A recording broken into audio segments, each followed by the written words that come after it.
Greetings, everyone. It's time for the monthly Pear Blossom Press Light Up card. And this month I'm using the new release from Gerda Steiner Designs. It is called Puppies and Cake and then Peeking Over Puppies. It's a complementing set. You're going to need both. So I'm taking the Waffle Flower Mini Slimline nesting stitched rectangles to make a little mini slimline. It's a 6 by 3.5. So you just take a 6 by 7, score at 3.5. And then I'm going to be using these puppies to make a little cake party. So I'd like to light up this candle so you can see that I've got both of the types of one lights that Pear Blossom Press has. There's the one light that you'll see on the left, the shorter, fatter one. And then there's the one light that comes in the Halo light combo pack. And as you can see, it's a little longer. And so you have a lot more room to have it other places. So as you could see, you could put it on the paw. It might even reach the hat. You could put it on the nose. So lots of options for your button. So I'm going to stick with that halo light. And then I'm stamping some masks. I use Avery removable. I can put the link in the description of the video, but it's just their removable labels. And then I have trouble doing masking. I can't fathom the different layers in my head. So I cut out the actual images and I'm using them to arrange where they go on the card. And then it's helping me figure out what items are in the front that you need to stamp first, and then where I need to mask and all that type of stuff. So this is how I do masking, and it keeps it straight in my head. I might have also written off the order on the side of the paper too that you can't see so that I look like I know what I'm doing, right? Didn't want to make a mistake. So I'm taking salvage patina. I have fully masked off everything at this point, and then I'm going to give it some fun party splatter with the Kuretake splatter, the gem colors. So I did the blue, purple, pink, and then I added some gold as well. I absolutely love how this splatter came out.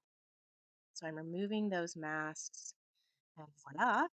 And I wanted to have the paper, not the paper, the table.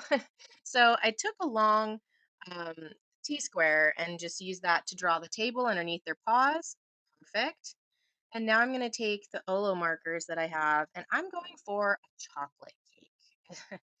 And it's looking pretty tasty. I don't know about you, but I'm kind of digging a chocolate cake right now.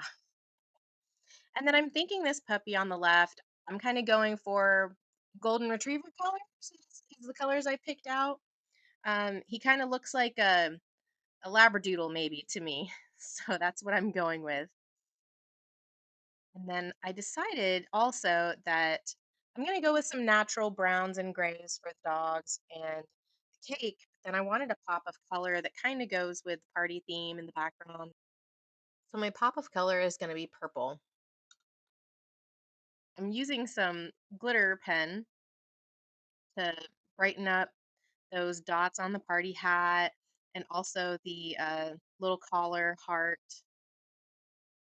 I'm going to do that purple plate, a purple candle, and then I feel like this is a sheepdog, right? So the ones I've seen have kind of been like gray and white, and so I'm giving him some color depth with the Olo CGs.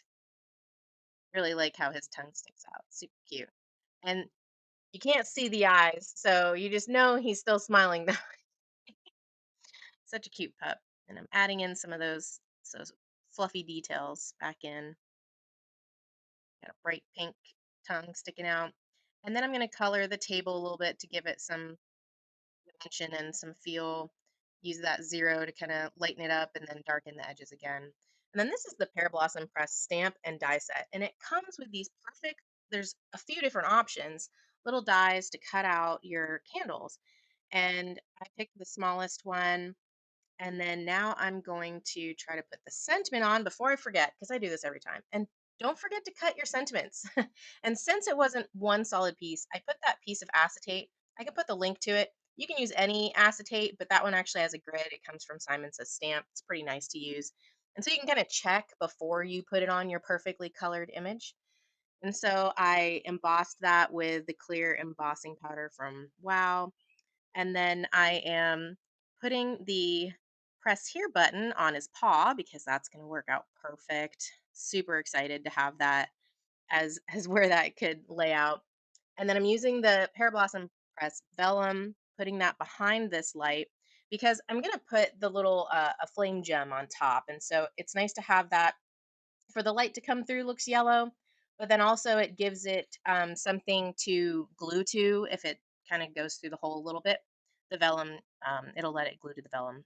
And then I'm using the world's best foam tape, perfect height for all these lights, and it's repositionable for 24 hours in case you forget to take pictures of the back of your card like I do sometimes and I have to peel it all back up, or if you don't get it positioned right the first time. And here we go, adding the little candle flame. Perfect, and I use the Barely Arts glue, it dries clear, and so the color shines right through, the light shines right through. It's perfect. So does someone say cake? Because they're here to party. I hope you enjoyed this card, super easy to make, and hope to see you next time.